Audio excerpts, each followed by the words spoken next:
Linggo. Napakalapit mo nga, di ba, sa Grand Yacht office ko. Walang pasok Sabado. Di yun pala, sakto-sakto.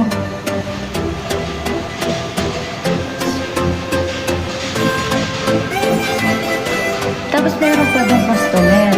Si mag-asawa sila. Hindi tinawag ata si Darlene. Sabi, ay daw, ay nagulat yung babae. Sino yun? Sabi, abay, mga nag-vlog yan, yung mga masisipag, pati yung tatay ng vlogger.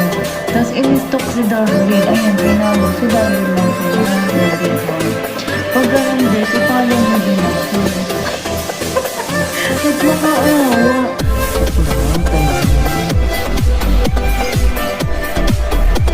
Ay, pagsabay ba kasi mga lalang gawain?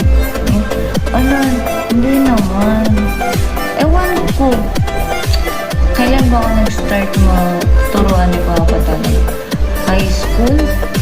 College? Ata, tinuturuan ako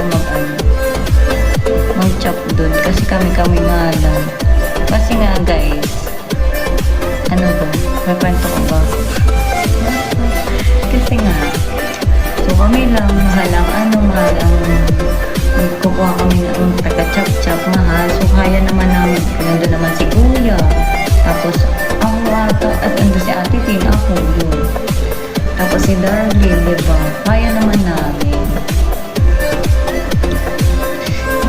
Basta 11:30 lang ako, bahala kayo. So magtanong pa kayo ng magtanong. Alam nyo ba guys, bigat ako ang kaunahang nag-video ata.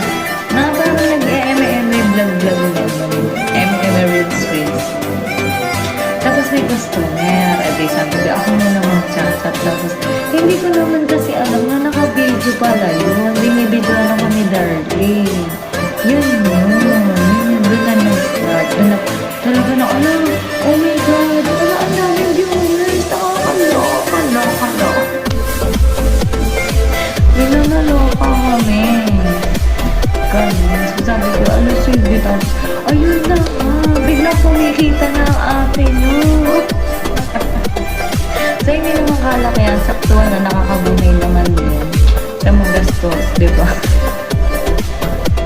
So, ayun na nga. Napakaganda. Sabi nila, sige, try. Tapos niyayaw na lang sila mag-vlog. Kasi alam niyo ba kung bakit? Kasi naisip ko, pag marami na akong followers, ang dami na nakakakilala sa akin. Ayoko lang, ako lang yung gusto ko lahat ka. Diba? Basta sama-sama na bahala sila. Si Darlene kasi mahihayin talaga. Sabi ko, bola ko Darlene. Magaling ka rin naman ng chop. Artista ka na sa lugar mo, idol kasi. Ha? Hindi po ako may kilala dito sa Sariaya. Actually, hindi po.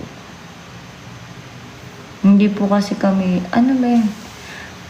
Actually, sa bahay lang talaga. Pag weekdays, bahay lang ako. Tapos naghahanap na din ako